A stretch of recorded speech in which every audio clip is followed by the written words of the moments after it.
होगा। छोटे बच्चों प्लीज चुप हो जाओ। दिस प्रोनाउन किस किस नाउन की जगह पर यूज होगा? क्यों प्रोनाउन क्यों यूज करते हैं? नाउन के स्थान पर, नाउन के प्लेस पर प्रोनाउन इसलिए यूज किए जाते हैं क्योंकि बार बार नाउन को बोलना अच्छा नहीं लगता है। वो अच्छा भी नहीं लगता, होता भी नहीं, लिखा भी नहीं जाता है। समझ में आया कि नहीं? इसीलिए हम क्या करते हैं, एक बार नाउन लिख देते हैं, उसके बाद उससे रिलेटेड प्रोनाउन बार बार लिखते जाते हैं उसको आगे बताने के लिए। ठीक है, तो अब ये बताओ दिस मीन्स होता है क्या? अब दिस प्रोनाउन किस किस नाउन की जगह पे यूज करेंगे? तो हमने आप लोगों को नॉन लिविंग थिंग पढ़ाई थी ना। नॉन लिविंग मीन्स क्या होता है? जिनमें जान होती है कि नहीं होती है? नहीं होती। नहीं होती। Very good. और लिविंग थिंग पढ़ाया था कि नहीं? लिविंग थिंग क्या होता है? जिसमें जान होती है। Very good. Living thing and non living thing, ये दोनों चीजें इन दोनों चीजों के स्थान पर कौन सा प्रोनाउन यूज होगा?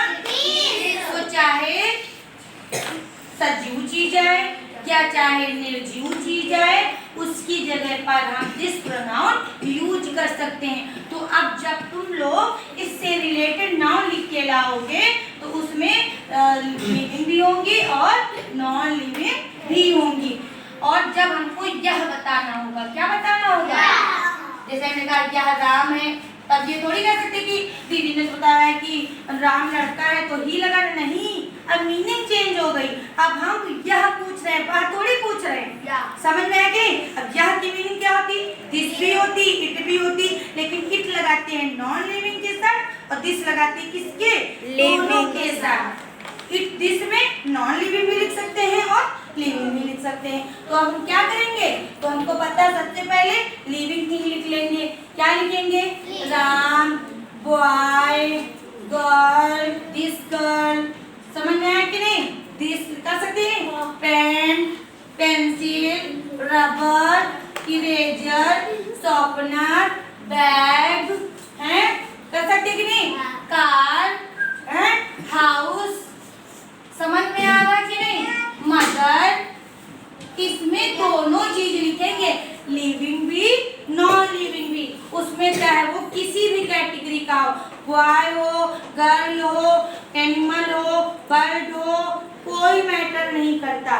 बस वो लिविंग भी होना चाहिए, नॉन लिविंग भी होना चाहिए। जैसे हमने कहा साइकिल, समझ में आया कि नहीं? चेयर, टेबल, सब कुछ भी होगा उसके साथ हम दिस लगा सकते हैं। लेकिन इट राम नहीं बोल सकते हैं, इट बॉय नहीं बोल सकते हैं, इट गर्ल नहीं बोल सकते हैं, इट पेन बोल सकते हैं। क्यों? इट स्पेशली बना है कि नॉन लिविंग थिंग के साथ इट लगेगा, लेकिन दिस दोनों जगह लगेगा। दिस इसके साथ भी लगा सकते हैं, इसके साथ भी। वो इट वाले भी आकर के इसमें मिल जाते हैं।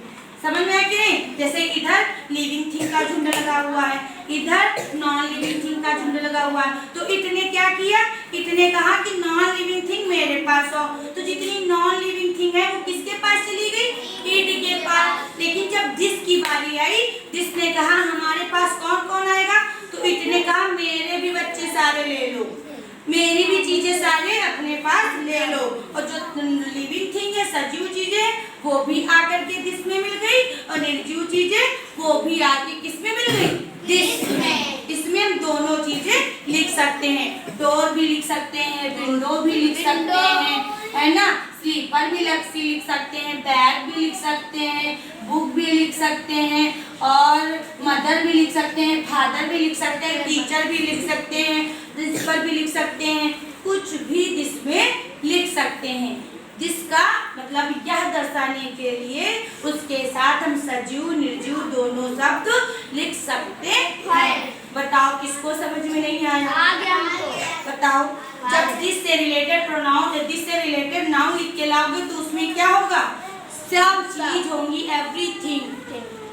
आई भी लिख सकते हैं, हेयर भी लिख सकते हैं, हैंड भी लिख सकते हैं, बुक भी लिख सकते हैं, पेंसिल भी लिख सकते हैं, बॉय भी लिख सकते हैं, गर्ल भी लिख सकते हैं, चाइल्ड भी लिख सकते हैं, सच डॉग भी लिख सकते हैं, कैट भी लिख सकते हैं, सब कुछ भी लिख सकते हैं।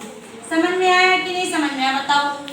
बर्ड भी लिख सकते हैं, बॉल भी लिख सकते हैं, बर्ड भी लिख सकते हैं, सब कुछ लिख सकते हैं। जो चीजें संसार में हो सब किसमें आ जाएंगी? दिस में। संसार की सारी चीजें चाहे जो भी दिमाग में आएगा वो किसमें आएंगी? दिस में। लेकिन जब इट की बारी होगी तब हमको छांटना पड़ेगा।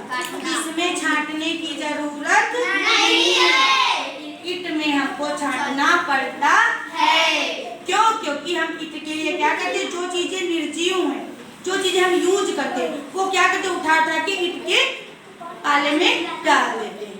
लेकिन दिस में क्या होता है? सब इकट्ठा करके एक ढेर लगा दो। उसमें ना हमको ये पता करना है कि इसमें कौन सी लिविंग है, कौन सी नॉन लिविंग है। सब चीजें आकर के इसमें मिल जाएंगी। सारी संसार की चीजें आकर किस नॉन प्रोनाउन में मिल जाएंगी? आया कि नहीं समझ में? कर लोगे कि नहीं? अब जब तुम ट्रांसलेशन करोगे ना, ये प्रोनाउन की हम क्यों करवा रहे? जब तक तो तुम्हारे दिमाग में आ जाएगा कि राम के साथ यह की स्पेलिंग दिस होती है। समझ में आया कि नहीं? पेन के साथ हम दिस भी लगा सकते हैं, इट भी लगा सकते हैं।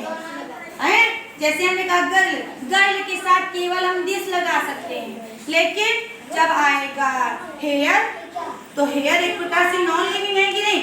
काटो पीटो गंजे हो जाओ, हो जाता है कि नहीं? इनमें कहीं जान होती है? ये बढ़ते रहते, कटते रहते, बढ़ते रहते, कटते रहते। समझ में आया कि नहीं? लेकिन अब क्या कर सकते? जैसे चेयर है तो चेयर क्या है? नॉन लिविंग है कि नहीं? इसको हम इसके साथ दिस भी लगा सकते हैं, इट भी लगा सकते हैं। दोनों में से कोई गलत नहीं होगा। लेकिन अगर टीचर, हम इस समझ पाए टीचर है कि नहीं? अगर तुम हमारे साथ इट लगाओगे तो क्या हम बेजान है क्या? अगर हम बेजान होते तो बोल पाते, तो क्या करोगे? तब हमको इट में नहीं डालोगे, हमको उठा के दिस वाले में फेंक दोगे। जाओ दिस वाले में जाओ, भागो, करोगे ना? ठीक है, समझ में आ गया? ठीक है, डन।